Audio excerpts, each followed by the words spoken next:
Merci, vous pouvez prendre place. Merci d'être là. Que Dieu vous fasse du bien. Est-ce que vous m'avez entendu? Que Dieu vous fasse du bien. Dis, salue ton voisin là avec un bon coup de coude. Dis-lui, aujourd'hui, que Dieu te fasse du bien. Alléluia. Dites à l'autre voisin, que Dieu te fasse du bien. Et Dieu veut faire du bien à quelqu'un cet après-midi. Vous n'êtes pas venu dans la maison de Dieu pour rien. Vous êtes venu pour recevoir le bien que le Seigneur va faire pour vous. Alléluia. Le psalmiste a raison quand il dit, oui, le bonheur et la grâce m'accompagneront quelques jours de l'année. M'accompagneront quelques mois de l'année. Le bonheur et la grâce m'accompagneront lundi, mardi, mercredi, jeudi, vendredi, samedi, dimanche, oui, janvier, février, mars, avril, mai, juin, juillet, août, septembre, octobre, novembre, décembre et le 13e mois. Oui! Le bonheur et la grâce m'accompagneront tous les jours de ma vie. Et je suis là cet après-midi pour l'annoncer à quelqu'un. Le bonheur et la grâce vont t'accompagner en cette journée. Bienvenue à tous. Chers internautes, que Dieu vous bénisse là où vous êtes. Que le bonheur et la grâce vous accompagnent. Et Jérémie, entre deux sanglots. Vous connaissez Jérémie? Lamentation de Jérémie, chapitre 3. Entre deux sanglots. Pourquoi ceci? Et puis après, il dit, je vois tout ça. Mais, malgré tout ça, je veux me réjouir dans le Seigneur. Vous savez pourquoi? Parce que je me rappelle une chose, c'est que les bontés de l'Éternel ne sont pas épuisées. Que ses compassions ne sont pas à leur terme. Elles se renouvellent. Mélanie, elles se renouvellent chaque matin. Pour qui? Pour moi. Ah, dis à ton voisin, la compassion de Dieu, les bontés de Dieu se sont renouvelées pour toi depuis ce matin.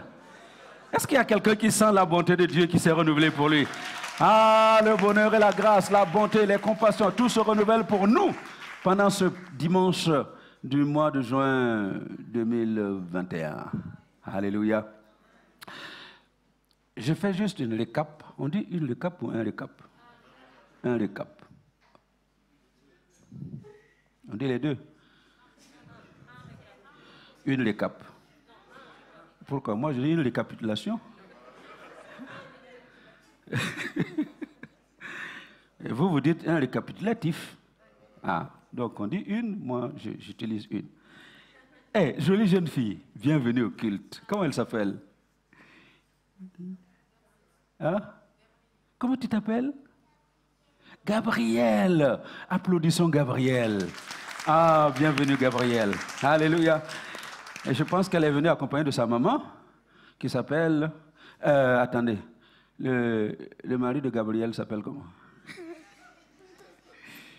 Qui s'appelle Joséphine. Et le papa de Gabriel qui s'appelle Ruben. Ruben et Joséphine sont venus avec Gabriel. Ce sont des amis de notre frère Marius. Ils sont serviteurs de Dieu et nous les accueillons. Soyez bénis. Bienvenue. Alléluia. Donc je vais vous utilisez l'article que vous voulez. Je vais parler comme habituellement, je vais faire les caps. Je fais récap. Depuis 2 semaines, nous étions en train de parler de ce que Dieu veut faire dans la vie de El Shaddai. Parce que depuis le week-end de Pentecôte, Dieu a décidé de nous visiter de façon extraordinaire. Et il nous a visités. Le Saint-Esprit s'est manifesté. Je n'aime pas le terme le Saint-Esprit est descendu. Vous savez, hein? Parce qu'il est là. Il va descendre d'où encore? Il est là. Donc, mais comme nous sommes des hommes avec nos expressions, on l'interprète comme on veut. Le Saint-Esprit, il est déjà là, donc il ne va pas descendre encore. Amen. Des fleuves d'eau vive vont couler d'où? De ton sein. Alléluia. Donc, quand tu cherches le Saint-Esprit, il ne faut pas chercher là-bas. cherche ici. Alléluia. Il laisse les fleuves couler. Amen. Donc, nous avons vu comment depuis le jour de la Pentecôte, les fleuves ont commencé à couler dans El Shaddai. Je ne sais pas si vous êtes comme moi, mais ceux qui ont des yeux spirituels ont vu ces choses. Ceux qui ont eu des oreilles spirituelles ont entendu la voix de l'Esprit, comme le bruit des chaînes qui tombaient. Il y a des gens qui n'ont rien entendu. Vous êtes là, fermés, vous n'avez rien entendu. Mais moi, j'ai entendu les chaînes tomber. Les bouleaux se dévisser. Et les gens sont sortis libres. Donc, nous étions en train de prier, comme Jésus l'a enseigné, Jean 20, verset 22, après la résurrection, il retrouve ses disciples, et puis, Maman Jolie, il fait, recevez le Saint-Esprit. Il souffle, recevez le Saint-Esprit. Et alors que, avant d'être enlevé et installé à la droite de Dieu le Père, dans le livre des Actes, 500 disciples rassemblés au pied du mont des Oliviers l'ont entendu enseigner. Et il leur disait, écoutez, déjà dans Jean, il vous est avantageux que moi je m'en aille, parce que si je ne pars pas, l'autre consolateur ne va pas venir. Parce que lui était là comme le consolateur des disciples. Il était là comme le consolateur de l'Église. Quand il ne comprenait rien, il dit, Maître, enseigne-nous à prier. Et puis, allez, venez. Voilà comment vous devez prier. Quand il voulait quelque chose, il se tourne vers le Maître. Et le Maître opérait. Plus de 20 000 personnes rassemblées dans un lieu désertique. Il n'y a rien à manger. 3 jours. Ils disent, mais on va faire comment? Jésus leur dit, donnez-leur vous-même à manger. Mais comment on va faire? On n'a que 5 pains et 2 poissons. Et Jésus leur dit, faites-les asseoir. Et ils les font asseoir. Et ils commencent à distribuer. Ils rendent grâce à Dieu. Ils rendent le pain. Ils donnent 5 pains. On nourrit plus de 20 000 personnes. Ils prennent les poissons. Ils rendent grâce à Dieu. Ils leur donnent de distribuer. 2 poissons. On nourrit plus de 20 000 personnes. Vous imaginez? Mais qui voudrait qu'un tel Jésus nous laisse? Hein? Lino, toi tu voudrais ça? Jamais. Un tel Jésus nous reste avec nous, parce que quand on a besoin, tu es là pour nous aider. Mais si tu pars, on va faire comment? Et Jésus leur dit, ne vous en faites pas. Il vous est avantageux que moi je parte. Parce que là où moi je suis, je n'ai pas encore le don d'ubiquité. Ah, c'est un gros terme français. Je n'ai pas le don d'être partout au même moment, en même temps. Si je suis dans un endroit, je ne peux pas être dans l'autre. Alors qu'il y a une puissance. Alléluia. Hey! Il y a une puissance. Cette puissance-là, quand elle vient sur vous, elle va faire ce que moi je ne peux pas faire maintenant. Pourquoi? Parce que cette puissance, elle sera à Jérusalem. Et au même moment, elle sera à Gethsémane. Au même moment, elle sera en Judée. Au même moment, elle sera en Samarie. Au même moment, elle sera à Paris. Au même moment, elle sera à Ouagadougou, elle sera à Abidjan, elle sera à Atlanta, elle sera à New York.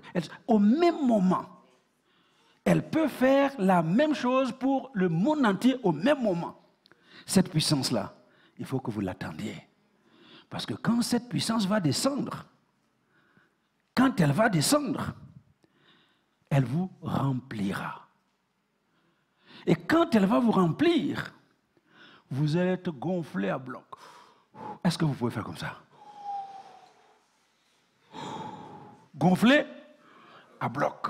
Vous allez être gonflé à bloc. Et quand vous allez être gonflé, vous allez avoir la puissance pour être mes témoins. Écoutez, j'ai commencé, je ne sais pas où on va aller. Quand vous lisez votre Bible, vous dites, vous recevrez une puissance, le Saint-Esprit survenant sur vous et vous serez mes témoins. Et vous, vous êtes, alléluia, je vais être témoin à Jérusalem, en Judée, en Samarie, jusqu'aux extrémités de la terre. Et aujourd'hui, tout le monde veut les extrémités de la terre. Il n'a même pas gagné une seule mouche à Jérusalem. Il n'a converti personne là où il est. Et il est évangéliste pour aller à je ne sais pas où.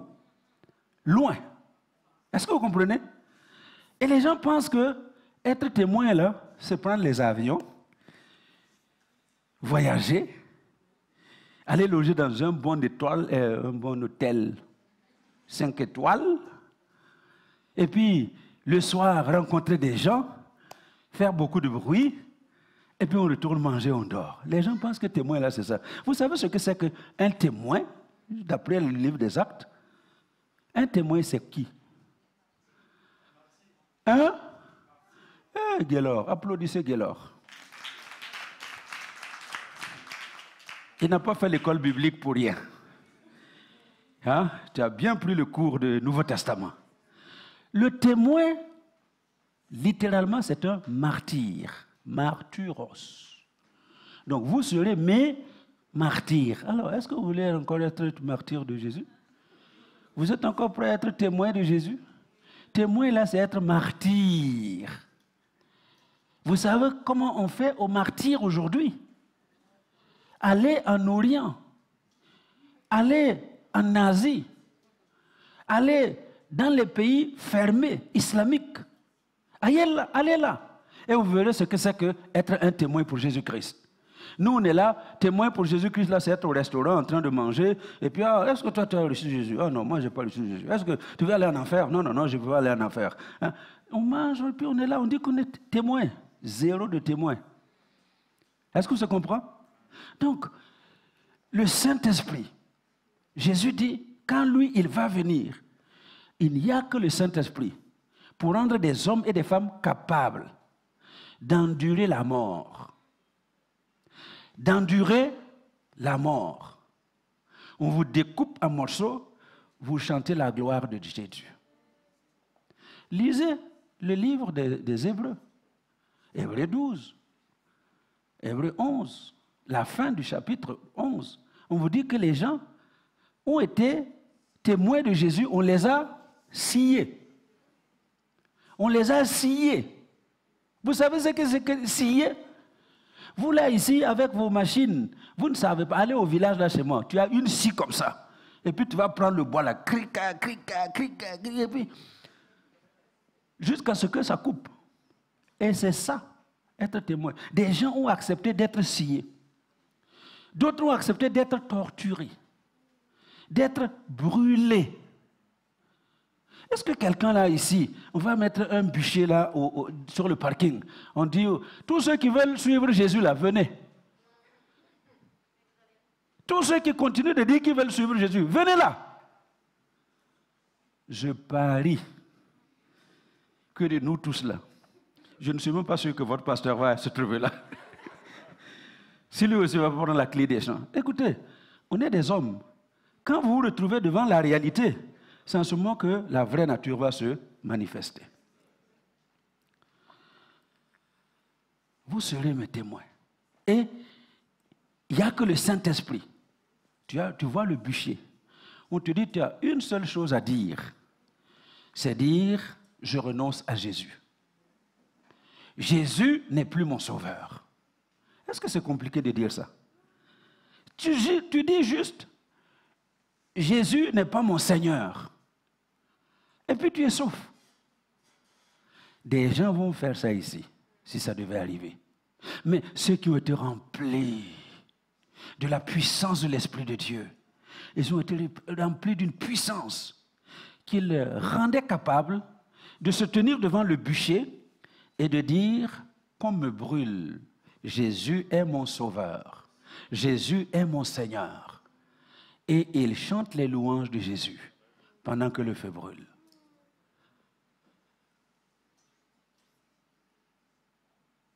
L'antre des lions, une cage aux lions, pas un seul, plusieurs. On vous met dans un stade et on vous fait sortir des lions affamés pendant des jours pour vous manger parce que vous êtes chrétien. Jésus est votre sauveur, Jésus est votre Seigneur. Si le Saint-Esprit ne vient pas sur toi, est-ce que tu ne vas pas dire non, cette histoire-là, arrêtez? Et vous savez quoi? On va trouver des excuses. Et lisez l'histoire de l'Église, vous allez voir que dans les persécutions, il y avait toujours deux parties.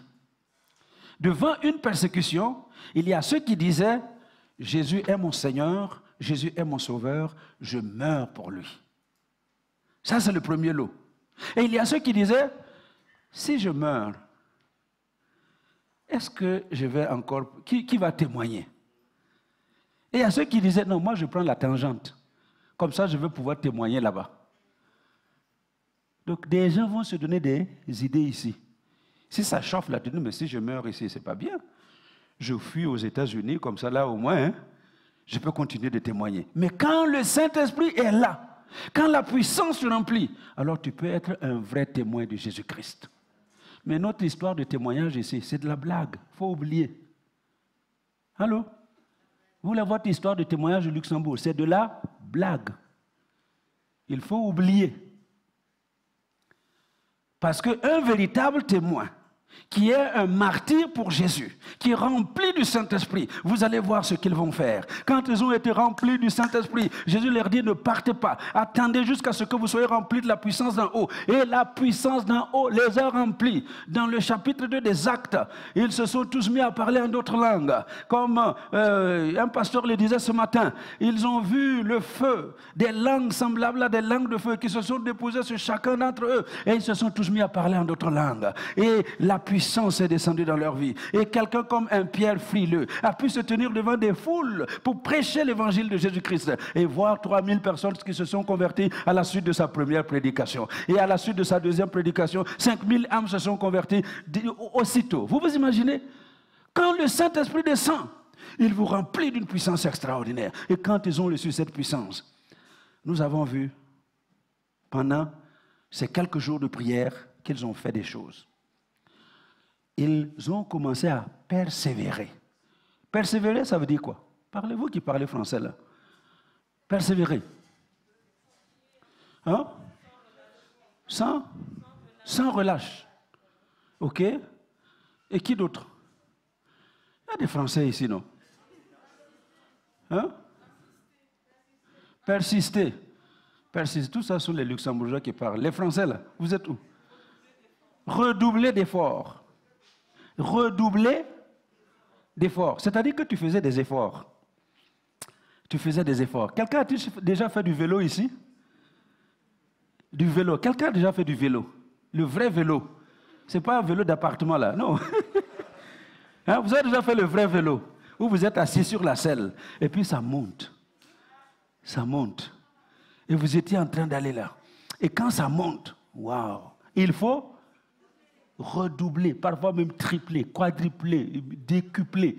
Il faut multiplier les forces pour pouvoir monter sur la montagne. Et quand ils sont remplis du Saint-Esprit, ils ont reçu cette capacité de redoubler l'effort.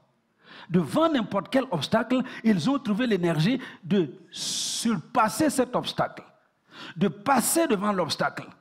C'est ainsi que la première crise qu'ils vont connaître dans l'Église, c'est la crise qui est née dans l'association des femmes.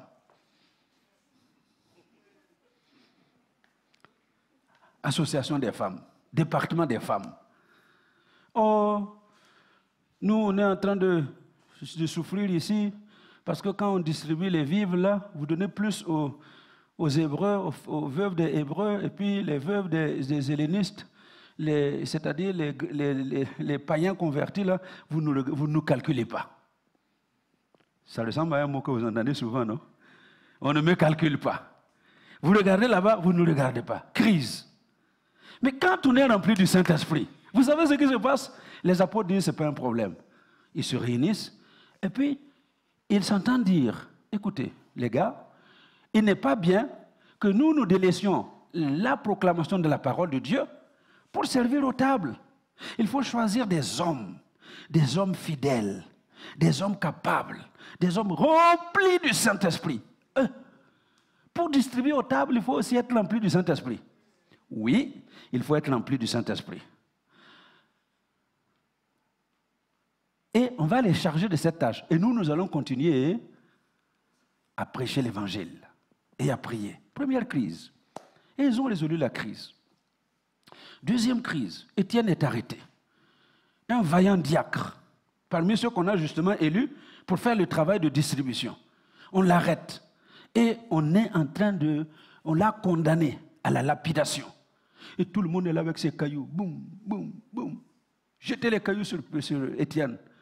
Et puis, à un moment donné, Étienne, il tombe à genoux. Il est sur le point de mourir. Il dit, je vois le ciel ouvert. Et je prie que quelqu'un voie le ciel ouvert cet après-midi. Que Dieu t'ouvre les yeux pour voir le ciel ouvert. Il dit, je vois le ciel ouvert. Et le Fils de Dieu, debout, à la droite de Dieu le Père. Il est debout. Pourquoi est-il debout? Pour accueillir son témoin Étienne. Pour accueillir son témoin Étienne. Son martyr Étienne qui entrait dans la gloire. Jésus l'a accueilli. Et je suis sûr que Jésus lui a dit, bon et fidèle serviteur, viens, assieds-toi là, à la droite de Dieu le Père. Et c'est ma prière pour chacun d'entre nous. Que le jour où tu comparaîtras devant le trône de Dieu, que tu l'entends dire, bon et fidèle serviteur, viens, entre dans la joie de ton maître. Moi, je ne veux pas être le prédicateur qui prêche en vain. Paul l'a dit, hein, je ne veux pas, moi, au dernier jour, après avoir prêché aux autres, me retrouver disqualifié. Dis à ton voisin, s'il te plaît, ne sois pas disqualifié. Ne sois pas disqualifié. Parce que si j'avais le temps de vous donner ce que j'avais préparé, vous alliez voir que ceux qui ont goûté à l'évangile, qui ont mangé à la table du roi, et puis qui sont retournés en arrière, ils sont disqualifiés. Et la Bible dit qu'il est plus facile aux gens qui n'avaient même pas entendu parler de la parole de Dieu que ces gens qui ont reçu la parole de Dieu, qui ont goûté aux délices célestes et qui sont allés en arrière. Alors, Jésus, debout, pour accueillir son témoin, son martyr, Étienne. Et les crises se sont multipliées.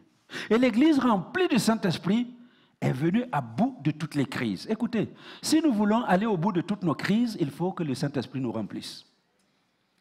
Il faut que tu sois rempli du Saint-Esprit. Et si tu en es rempli, que le Saint-Esprit te renouvelle. Il y a des gens, leur affaire de Saint-Esprit, là, c'est comme un diplôme. J'ai été baptisé du Saint-Esprit le 2 avril 2008. J'ai mon ticket, mon certificat de baptême, et puis c'est bien accroché. Et puis depuis, j'ai dit quel jour encore? Depuis ce jour-là, ton affaire de Saint-Esprit, ça s'est arrêté là. Qu'il n'en soit pas ainsi. Pendant ce week-end de Pentecôte, nous avons eu une visitation spéciale. Et je voudrais que cette visitation ne nous quitte jamais. Au contraire, que nous allions de gloire en gloire avec notre Dieu. Alléluia. Quand l'Église a été remplie du Saint-Esprit, ils sont venus à bout de toutes les crises. Et je vous ai dit qu'ils ont commencé à persévérer. À persévérer dans quoi? Dans l'enseignement des apôtres d'abord. Dans l'enseignement des apôtres, la première chose dans laquelle ils vont persévérer, c'était l'enseignement des apôtres. Enseignement des apôtres, acte 2, à partir du verset 42. Vous allez voir les persévérances de l'Église primitive. Et remplis du Saint-Esprit, ils persévèrent dans la parole de Dieu. L'enseignement des apôtres, c'est la parole de Dieu. Alors c'est pour vous dire, bien-aimés, il n'y a pas de mystère. Je vous l'ai dit, je vous le répète. La vie chrétienne n'est pas un mystère. La vie, qu'elle soit chrétienne ou la vie en général, c'est une suite de principes. La vie est une suite de principes. Vous comprenez un principe, vous appliquez le principe et vous envoyez les résultats. Malheureusement, pour la plupart d'entre nous, nous croyons que la vie est un mystère. Ce sont des choses secrètes. Et il y a des gens qui maîtrisent les choses secrètes et qui contrôlent les choses. En sorte que si quelqu'un est malade, c'est que quelque part, ce n'est pas normal. Vous avez déjà vu dans certains endroits, il n'y a pas de maladie normale. Hein? Non, c'est vrai, la maladie n'est pas normale parce que Dieu ne nous a pas créés pour être malades. Il nous a créés en bonne santé et ce qui est normal dans la vie de l'enfant de Dieu, c'est la bonne santé. La maladie est un usurpateur. C'est le diable qui vient semer sa graine dans nos corps pour nous entraîner dans la maladie. Maintenant, en dehors de ça, la plupart des gens croient que La maladie, non, ce n'est pas normal. Si quelqu'un a un désordre psychiatrique, non, ce sont les démons. Non, non, écoutez, vous pouvez avoir un désordre psychiatrique sans démons. En cette saison de pandémie, vous avez été enfermé chez vous pendant 1 an. Vous ne savez pas sortir. Ce n'est pas comme nous là, ici, on a eu la grâce d'avoir l'église ouverte depuis juin. Ceux qui veulent sont venus les dimanches et ont prié. Il y a des endroits comme en Belgique où depuis là, 1 an, ils ne sont pas allés à l'église. Ils sont enfermés chez eux. Tu es enfermé chez toi, entre 4 murs. Les magasins, même pour aller au magasin, il faut téléphoner pour prendre rendez-vous. Et quand je parle de magasin, ce n'est pas le petit magasin du coin. Non, les grands magasins comme Cora, comme le grand Auchan là ici, vous téléphonez, vous prenez rendez-vous et vous allez vous aligner, attendre votre tour pour entrer. Et vous avez combien de temps pour aller faire vos courses? 30 minutes. Chrono. Si les 30 minutes sont passées, on vient vous dégager. Donc, vous imaginez quelqu'un qui a vécu ça pendant 1 an. Après, ça tape dans le système. Ça tape dans le système. Ta femme te dit bonjour, tu as entendu.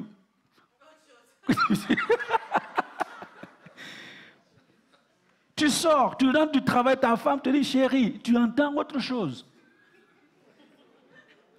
Parce que dedans, c'est désordonné. Ce n'est pas les démons, c'est les désordres psychologiques. Il ne faut pas chercher les démons partout. Mais ceux qui pensent que la vie, ce sont des mystères là. Non, non, non, non, non, mon mari, au nom de moi, arrête de moi, Satan.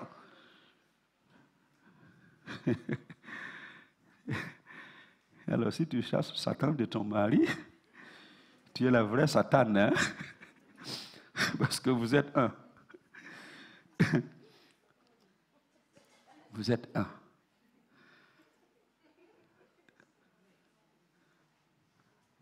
Alors, vous m'avez perturbé. J'étais où? Hein? Il persévérait dans l'enseignement des apôtres. Parce que le Saint-Esprit les a remplis, ils n'allaient pas dans tous les sens. Et il y a les pentecôtistes là. Dieu bénisse les pentecôtistes. Église de réveil, Dieu vous bénisse. On est là, on dit l'Esprit de Dieu est venu, l'Esprit de Dieu est descendu, et puis on est en train de faire toutes sortes de mouvements, on fait tomber les gens, on fait vomir les gens, on fait... Je veux quelqu'un là, viens là, viens. Toi, tu es costaud. Viens. Vous voyez? Vous voyez comment il est là? Hein? Non, mais toi là. Vous voyez? Je fais ça. Il ne tombe pas, hein? Mais c'est pour vous dire, écoutez, pour faire tomber les gens, je n'ai pas besoin de Saint-Esprit. Est-ce que vous m'entendez? Je n'ai pas besoin de créer une histoire là, c'est Saint-Esprit. Non. Pour faire tomber les gens, je peux vous faire tomber. Tous ici. Tu vois, je fais des hippons, il va tomber. Je fais des Isa Gourma, balayés, il va tomber. Je fais des... C'est pas... Ah, j'aime ce garçon. Hein? Est-ce que vous comprenez? Donc, pentecôtiste, église de réveil, réveillons-nous. Parce que l'histoire du Saint-Esprit, là, ce n'est pas du cinéma, ce n'est pas du théâtre. Donc là, on est rempli de l'Esprit. Les gens tombent, ils se relèvent. 1 mois après, ils tombent encore, ils se relèvent. Chaque prédicateur qui vient, il tombe, il se relève. Et ça fait 5 ans, il tombe, il se relève. Parfois 10 ans. Je connais des gens depuis 1999. Ça fait combien d'années? Bon, je vous laisse calculer. Ils ont les mêmes problèmes jusqu'à ce 13 juin 2021. Et chaque fois que ça prêche, il va tomber, il va se relever. Il y a quelque chose qui ne marche pas. Cherchez l'erreur. Cherchez l'erreur. Est-ce que c'est Jésus? Est-ce que le Saint-Esprit?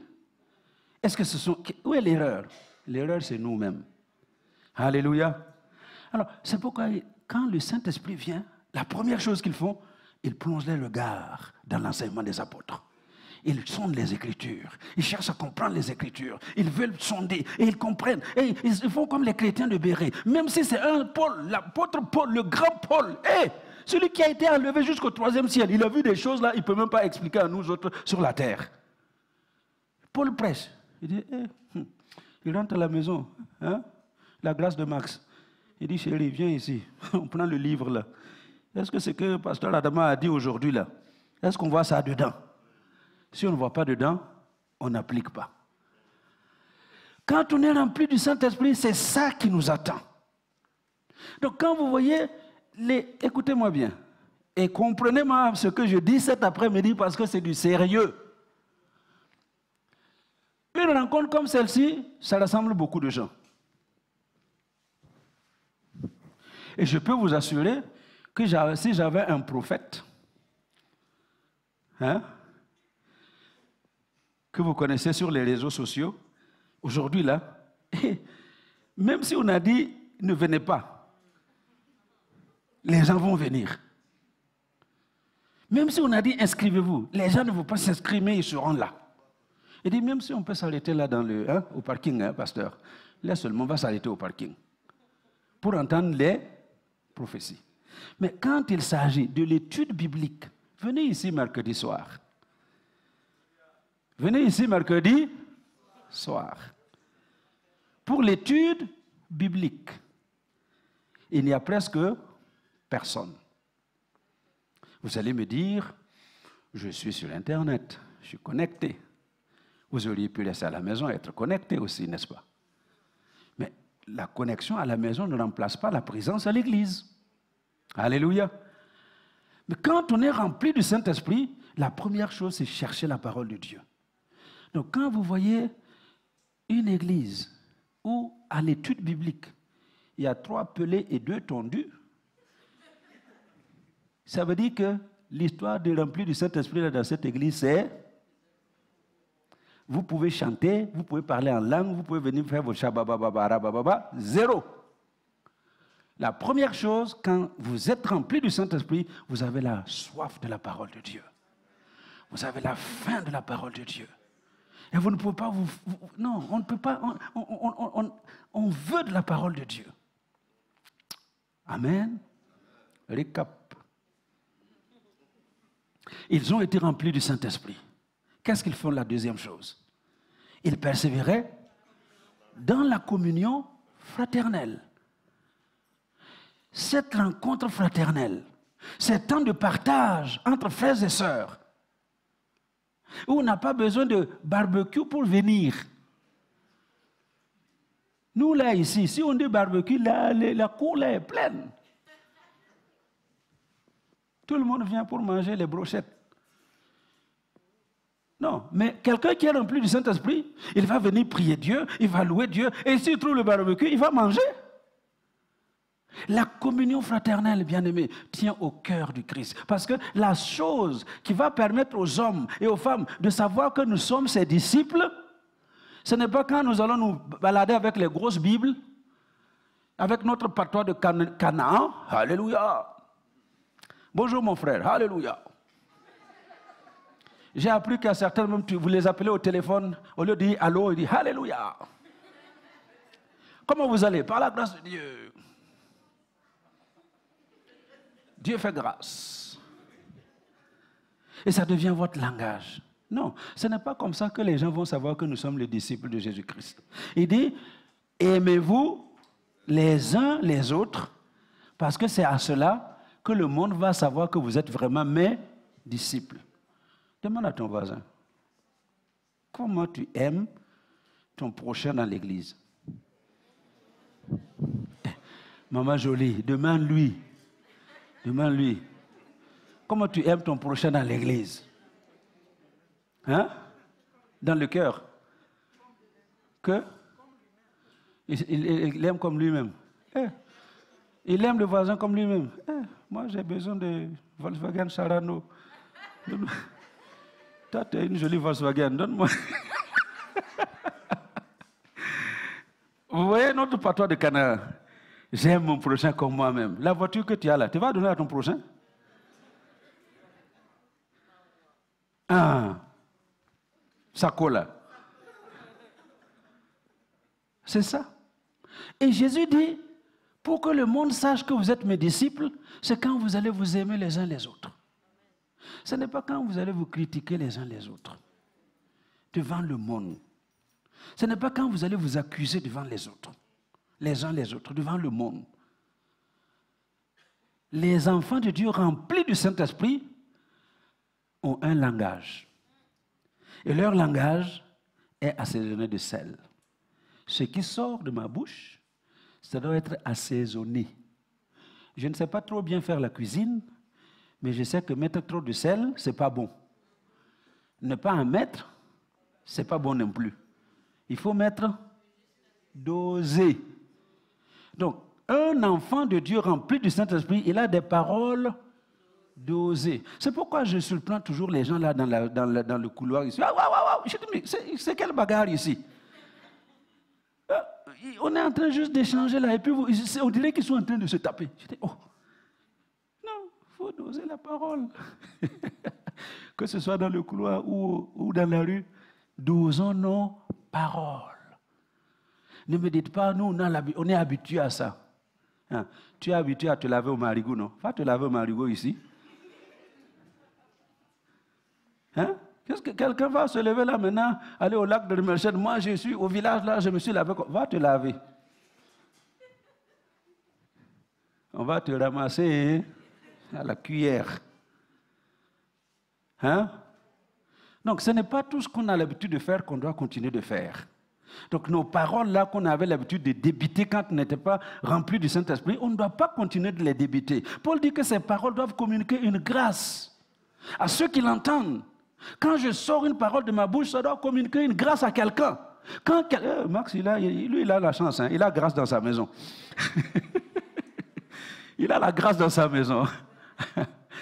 Quand je parle, ça doit communiquer une grâce. Donc, mes filles, maman jolie, la parole là, ça doit communiquer une grâce. Une grâce. Chérie, je vois que tes cheveux là sont de plus en plus blancs. Mais ne t'en fais pas, ce sont les problèmes de l'Église, c'est comme ça. Alléluia. Tous ceux qui s'approchent du pasteur là, ils attrapent les cheveux blancs.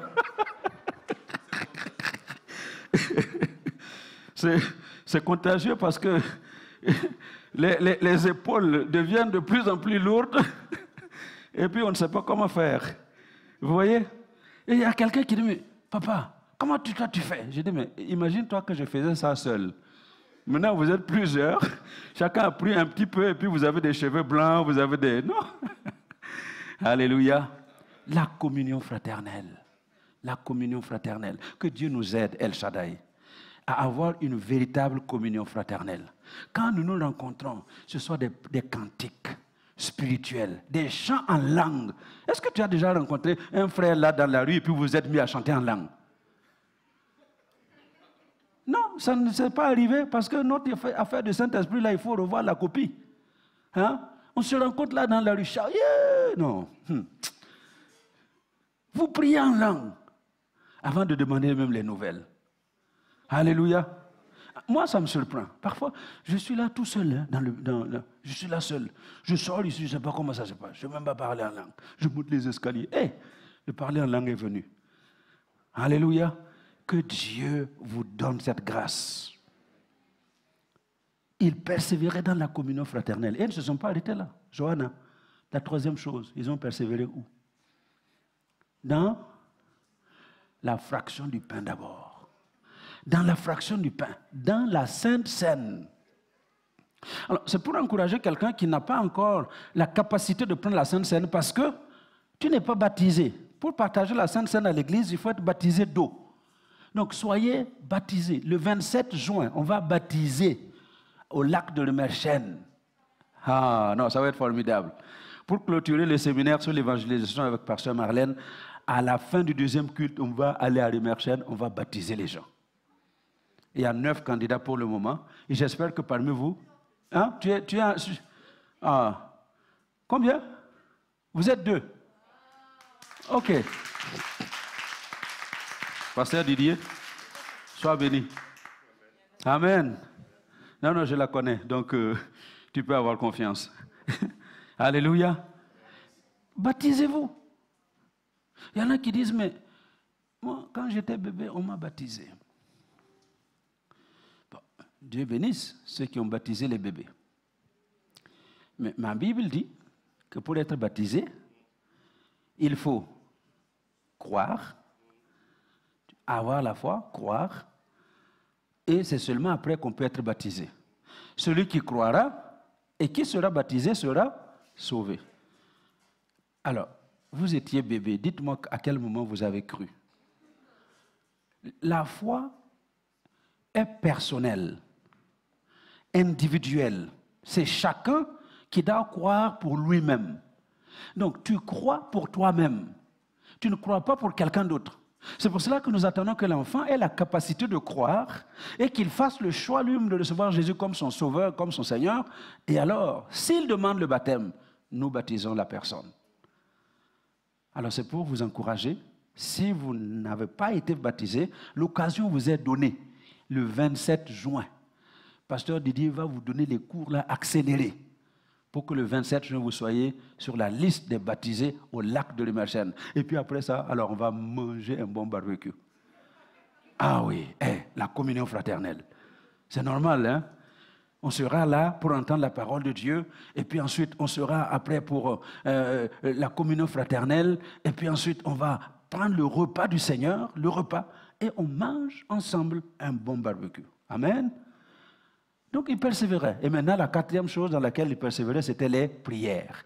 Et la Bible dit qu'il persévérait dans les prières. Nous lisons souvent, il persévérait dans la prière. Non, ce n'est pas la prière, ce sont les prières. Parce qu'il n'y a pas qu'une seule sorte de prière, il y a toutes sortes de prières. Et il persévérait. Il redoublait d'efforts dans les prières. Il redoublait d'efforts. Et c'est pour cela que dans cette église, nous avons programme après programme pour que nous redoublions d'efforts dans les prières. Parce qu'une seule prière, ce n'est pas, on ne doit pas s'en tenir à une seule prière. Nous devons prier et continuellement prier et encore prier jusqu'à ce que le dernier d'entre nous entre dans son héritage. Jusqu'à ce que le dernier célibataire entre dans l'héritage du mariage. Jusqu'à ce que la dernière stérile entre dans l'héritage des bébés miracles. Jusqu'à ce que le dernier chômeur reçoive son contrat à durée indéterminée et commence un bon travail. Jusqu'à ce que ceux qui ont entrepris prospèrent dans leurs entreprises et voient leurs entreprises se multiplier, non seulement au Luxembourg, mais dans d'autres villes et sur d'autres continents. Nous allons continuer de prier jusqu'à voir le dernier d'entre nous entrer dans son héritage. Alléluia. Il persévérait dans les prières. Ah, il y a beaucoup de choses à dire. C'était le cap. Et ce n'est pas fini. Parce qu'il persévérait dans ces 4 choses, et parce qu'ils ont été remplis du Saint-Esprit, qu'est-ce qu'ils faisaient ensuite? Ils étaient remplis de joie. Ils travaillaient dans la joie. Ils faisaient tout avec simplicité de cœur et dans la joie. Les choses dont je vous ai parlé, c'était avec joie. Il lisait les Écritures avec joie. Il persévérait dans l'enseignement des apôtres avec joie. Il persévérait dans la communion fraternelle avec joie. C'était avec joie qu'ils se réunissaient, qu'ils se retrouvaient. Ce n'est pas forcé. Vous savez, il y a des gens qui viennent à l'église parce que c'est forcé. Ah, le pasteur a encore dit, il y a un séminaire le 25, entre le 25 et le 27. Ah, voilà, je vais venir. Et puis, viens là. Voilà, je suis là. Je suis venu au séminaire. Pasteur, mais voilà, je suis là. Tu es content? Bien sûr que je ne suis pas content. Parce qu'il faut venir avec joie, avec enthousiasme. Alléluia. Non seulement ils avaient la joie, mais ils avaient la grâce de Dieu. La Bible dit qu'ils avaient la grâce de Dieu et la grâce des hommes. Alléluia. La grâce de Dieu et la grâce des hommes. La faveur que nous ne méritions pas, ils l'avaient. Partout où ils passaient, ils avaient la faveur des hommes. Les hommes étaient contents de les voir. Mais nous, là, ici, nous, là, quand tu sors dans la rue, est-ce que les voisins sont contents de te voir? Hein? Entre nous, Quand vous sortez, ils sont là encore. Ces gens-là, ils sont là encore. Non, je prie que Dieu nous donne la grâce des hommes.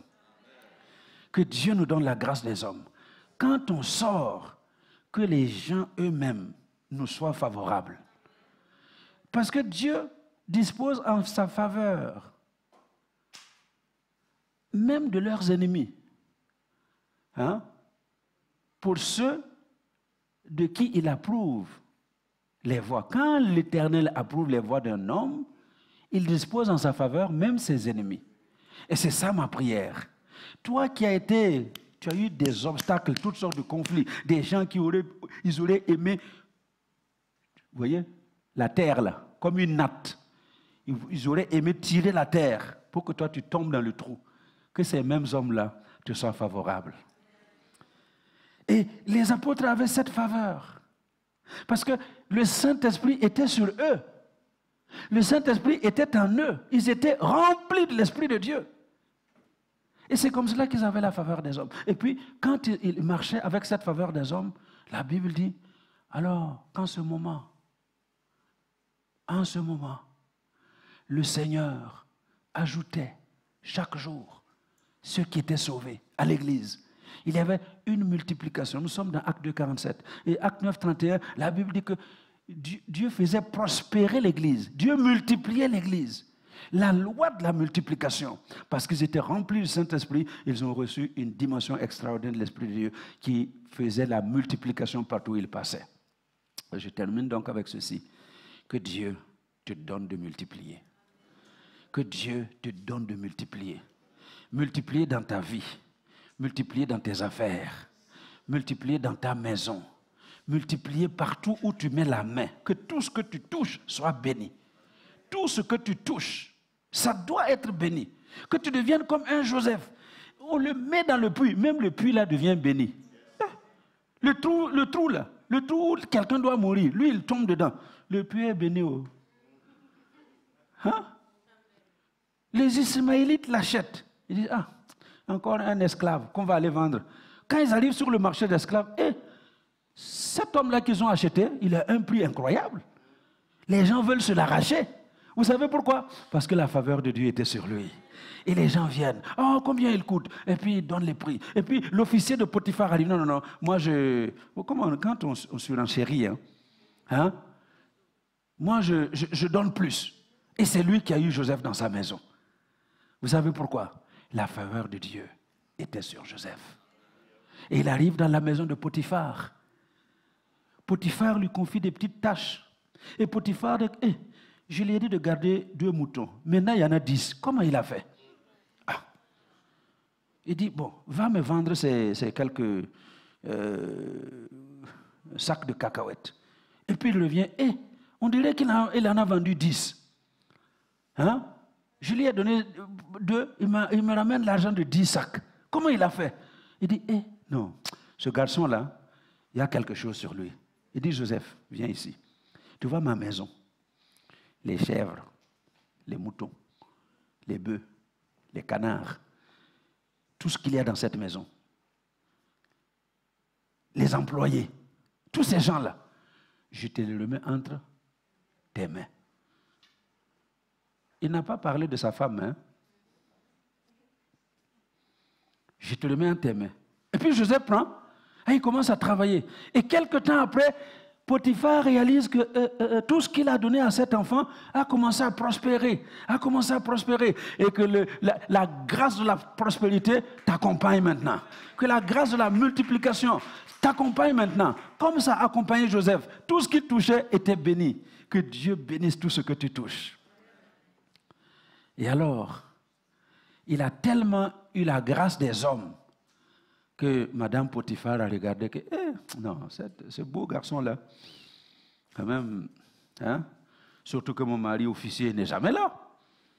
Il est en campagne, 2 mois sur 1, dans l'année, il n'est pas là. Et puis un jour, elle essaie d'avoir une affaire avec Joseph. Lisez bien votre Bible. Ce n'est pas une fois. Elle a essayé plusieurs fois. Elle a essayé et Joseph a toujours refusé. Écoutez-moi bien. Le diable ne s'avoue jamais vaincu. Madame Potiphar, c'est un symbole du diable qui cherche à te faire tomber et il ne s'avoue pas vaincu. Jusqu'au jour où elle a dit, aujourd'hui c'est aujourd'hui. Lelo njo lelo. Aujourd'hui, c'est aujourd'hui. Mon mari est parti il y a des semaines, il ne viendra pas, alors tu vas coucher avec moi. Elle négocie. Joseph dit non, maîtresse, ce n'est pas possible. Mon patron m'a tout donné, mais quand même toi, non, je ne peux pas. Je crains Dieu. Je crains Dieu. À cause du Dieu qui est dans les cieux, je le crains, je ne peux pas faire ça. Il y a des hommes, parfois je les regarde, je me demande s'ils craignent vraiment Dieu. Est-ce que vous regardez, vous pensez à Dieu quand vous commencez à faire les choses? Internaute là, toi-même, toi tu es dans la pornographie, tu es dans les choses. Est-ce que tu penses à Dieu quand tu commences à faire ces choses? On ne pense même pas à Dieu. Joseph dit non, non, non, non, j'ai un Dieu dans les cieux. Je n'ai pas de pasteur ici avec moi. Le sacrificateur n'est pas là. Aaron, la descendance d'Aaron, il n'y a personne ici. Mais moi, je sais qu'il y a un Dieu dans les cieux, dont les yeux sont braqués sur la terre. Et il voit tout ce qui se passe sur la terre. Je ne peux pas faire ça. La prochaine fois que tu vas voir qu'il y a une tentation très forte dans ta tête, lève les yeux vers le ciel. Parle à cette tentation. Dis-lui qu'il y a un Dieu dans les cieux. Peut-être que là où je suis, il n'y a personne qui voit. Mais Dieu, lui, il me voit. Je ne peux pas faire ça. Et Madame Potiphar le saisit. Il y a des femmes fortes, hein?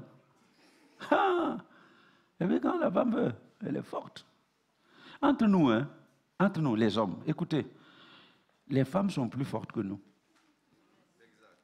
Hein? C'est vrai, hein? Vous là, vous vous dites, la femme, elle est faible. La femme, elles sont plus fortes que nous. Moi, j'ai vu ma belle-fille, gringalette comme ça, là, avec la poussette. Comment ça s'appelle? Maxi Cosi. Maxi Cosi ici. Un gros sac comme ça, sur le dos. Et le bébé ici. Elle monte les escaliers. Donc j'ai dit, non, je vais t'aider. Je prends Maxi Cosi là. Maxi Cosi seulement pour monter. Je suis arrivé au 2e étage. J'ai dit à ma petite fille, non, félicitations. Félicitations. Les femmes, elles sont fortes. Plus fortes que les hommes. Si vous dites non, prenez le bébé là ici, mettez-le au dos. Et restez 30 minutes comme la dame là est assise ici pendant 30 minutes. Il n'y a pas un homme qui va, vous allez commencer à vous allez vous chercher. Elles sont très fortes. Donc c'est pour vous dire que quand Madame Potiphar a décidé que cet enfant-là, il va finir avec aujourd'hui, c'était la fin de Joseph. C'était la fin de Joseph. Et puis elle attrape. Joseph voit qu'ici, là, il y a une seule chose qui va marcher. C'est prendre la tangente. Mais comment je vais faire? Elle m'a tellement agrippé. Je vais faire comment? Et il se débat. Elle finit par prendre le manteau. Et puis, le manteau se déchire. Joseph a pris la fuite. Pourquoi je vous raconte tout ça? Pour dire que quand la grâce de Dieu est sur vous, tout ce que vous touchez, ça va être béni. Et son mari vient. Monsieur Potiphar, général Potiphar arrive. Ça, toi, je savais d'ailleurs. Tu vois, vous savez comment les femmes peuvent parler, non? Hein? Cet hébreu-là que tu m'as amené, tu vois ce qu'il m'a fait? Ah, chérie, qu'est-ce que tu as fait? Et puis elle raconte son histoire. Il y a des choses. Quand on dit cette chose-là sur toi, si ce n'est pas Dieu, tu ne peux pas t'en sortir. Cette histoire-là, si ce n'est pas Dieu, Joseph va s'en sortir comment? Il ne peut pas s'en sortir. Ta femme, mais on fait confiance à nos femmes. Ah oui. Et ce qu'elle dit, c'est ça qui est la vérité. Et elle raconte son histoire. Et puis le mari prend un fait et... Hein? Il est d'accord, enfin, il est d'accord avec ce qu'elle a dit. Et je suis d'accord avec lui. Il doit être d'accord avec ce qu'elle a dit. Oh. Comment vous regardez? Il doit être d'accord avec ce qu'elle a dit, non? Oui, je suis d'accord avec lui. Si elle vous raconte quelque chose, tu dois être d'accord avec elle. Et puis il est d'accord. Ouais, je vais faire quoi à ce monsieur-là? Je vais aller prendre mon pistolet et puis boum, c'est terminé pour lui. Qu'est-ce que je fais? Non, je vais le mettre en prison. On va lui donner... Et tout ça, c'est Dieu qui a fait. Hein? Il aurait pu le tuer. Hein? Et puis, ni vu ni connu.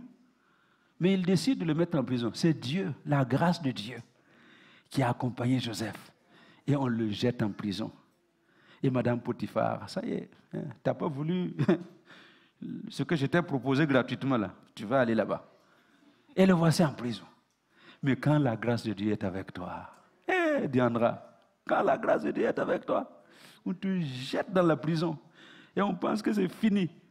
Même là, la grâce de Dieu accompagne Joseph.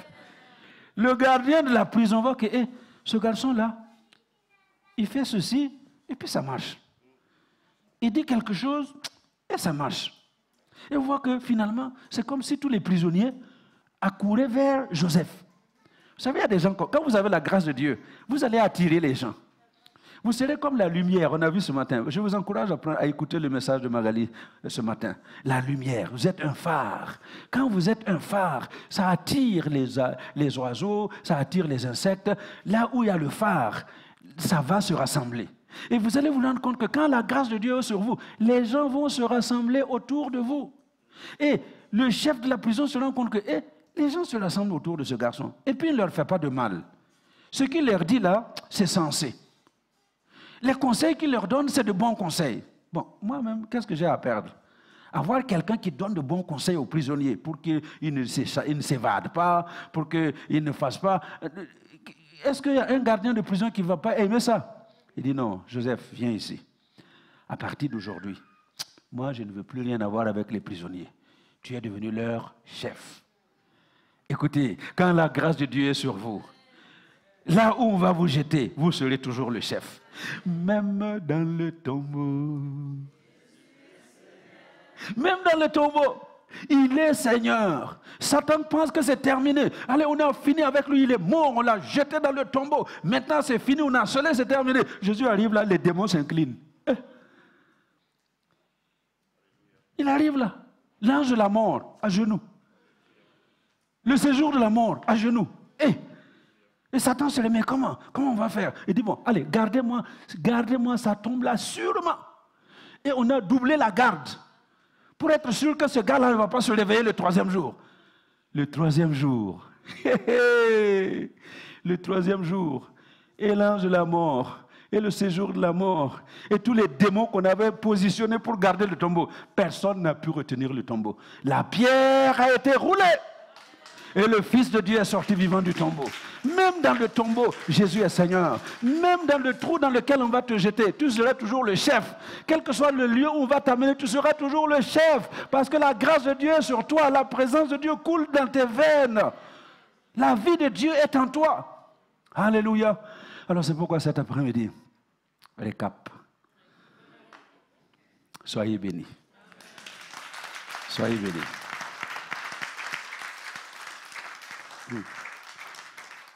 Bon, ce n'est pas ce qui était prévu, mais je pense que c'est ce qui devait être dit. Alors, je vous invite à vous lever. Et j'aimerais encourager chacun à être le prophète de sa propre vie. Nous avons dit tout à l'heure que quand la grâce de Dieu est sur vous, ce que vous touchez est béni. Et je peux vous assurer que la grâce de Dieu est sur chacun d'entre vous. Donc, ce que vous allez déclarer, c'est ce que Dieu va faire. Est-ce que vous allez laisser quelqu'un déclarer pour vous?